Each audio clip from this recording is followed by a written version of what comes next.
Bom, foi frustrante diante do que era esperado, cento e tantos bilhões, né? Nós somos assim mesmo, né? Nós exageramos sempre as nossas previsões. Mas foi até agora o maior valor já alcançado num leilão aqui no Brasil. Então tem esse lado positivo e tem uma explicação. A Petrobras queria ser paga, ou quer ser paga, quer ser indenizada dos investimentos que já fez. Então isso acabou inviabilizando que aparecessem outras propostas e a Petrobras, sem ágio, com 2 parceiros chineses, acabou arrematando. O economista Helder Queiroz disse que se outro competidor tivesse entrado no leilão com uma oferta melhor, ainda assim precisaria fazer um acordo com a Petrobras por causa dessa indenização pelos investimentos feitos. Vamos ouvi-lo.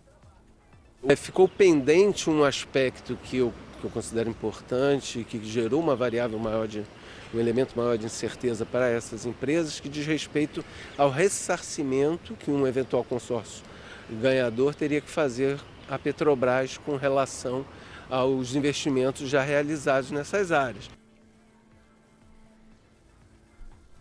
Então, agora vamos esperar, né? Porque certamente a né? Petrobras vai voltar a pôr em leilão essas áreas aí que não receberam nenhuma proposta, né? Como a Thaís já explicou, não se pode dizer que foi um sucesso, mas também não foi um fracasso, né? Pelo É o contrário. copo meio cheio, meio vazio. 70 bilhões aí de uma hora para outra é bom demais, né? Muita grana aí nos cofres do governo.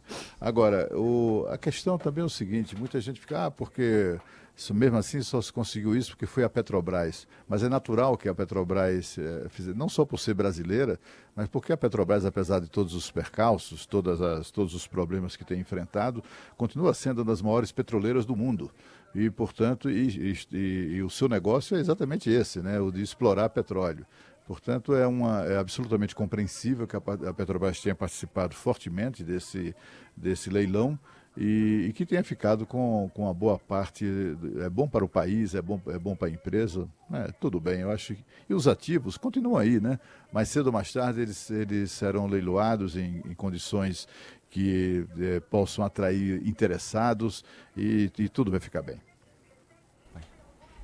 Olha, foi como eu disse aqui, né? Você não pode considerar um fracasso quando você faz, por exemplo, essa comparação com os últimos anos, tudo que foi vendido não chegou a 70 bilhões, ficou ali um pouquinho acima de 60 bilhões. Então, sim, mas o que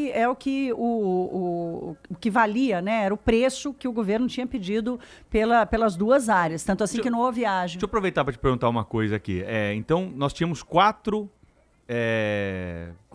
Quatro blocos para serem leiloadas. 2 foram leiloadas, 2 não foram leiloadas. Nas 4, o governo estava esperando 106 bilhões. Se em 2 o governo conseguiu quase 70, ele ainda pode conseguir o restante para completar os 106 na venda das outras 2. A dúvida é a seguinte, o que é que precisa mudar? É isso? É exatamente isso, porque assim, é que primeiro não houve ágio, então a Petrobras, por exemplo, pagou pelos 2 blocos, o maior e o outro menor, foi estabelecido o preço lá que o governo pediu. Entendi. Então, ponto, não teve ágio. Esse 106 bi é sem ágio. Se houvesse uma disputa muito grande, ou seja, se houvesse uma avaliação de que preço, custo e risco de exploração e rentabilidade da operação fosse boa demais, haveria ágio. Então, nem a Petrobras botou ágio no negócio. Então, tá bom, esse é o preço, a Petrobras e 10% dos chineses resolveram pagar isso. Agora o governo vai ter que repensar o modelo de apresentação das outras 2 áreas para fazer um equilíbrio melhor entre o preço, o custo e o risco da operação para atrair atrair as empresas, né? Que podem ser consórcios daqui, mas que a Petrobras, por exemplo, não tem mais capital para entrar, ela acabou gastando tudo que ela tinha e não tinha.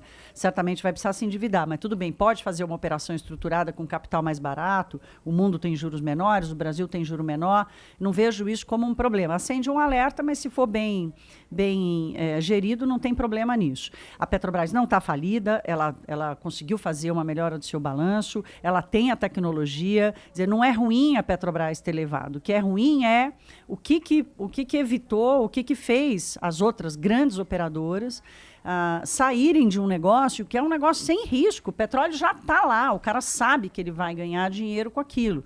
Então, o risco não está nessa equação. O que está na equação, e que aí depende exclusivamente do modelo que o governo apresenta, é o preço e o custo da operação. E foi esse parâmetro que as empresas não aceitaram pagar. Por que não aceitaram pagar? Porque elas acharam muito caro o preço de outorga, o preço de venda ali, porque elas acharam muito caro. Segundo o bastidor ali, entre advogados, representantes das empresas, o que ficou caro e que ficou claro nos últimos dias é a indenização que teriam que pagar a Petrobras, e tem que pagar mesmo essa indenização à Petrobras, porque foi ela que fez a descoberta, foi ela que já implementou ali tecnologia, tem mesmo que pagar a Petrobras. Será que a Petrobras subiu no tamanco e disse assim, olha, a empresa achava que valia 10, a Petrobras falou, não, vale 15. Então, essa é uma avaliação que a gente vai ter ao longo do tempo. É que, como tudo na vida, né, vale para a vida pessoal e vale para os negócios, quando você faz uma expectativa muito grande de um negócio, e até 10 dias atrás o governo mesmo dizia que seria um grande negócio. Vamos lembrar, Rafael, você falou aqui da reforma da Previdência. A reforma da Previdência levou mais 2 meses para ser aprovada por causa do 106. O que estancou a discussão e a votação da reforma da Previdência no Senado foi, vem aí 106 bilhões, levaram 40 dias para determinar como seria a divisão desse dinheiro e o dinheiro não vai chegar, né? Então, quem criou a expectativa pelo sucesso do leilão foi o próprio governo. De novo, não vendeu a maior parte, a Petrobras tem condições para isso, não é ruim, agora a expectativa era muito maior. Esse dinheiro todo entra, os 70 bilhões já vão entrar esse ano na conta do governo.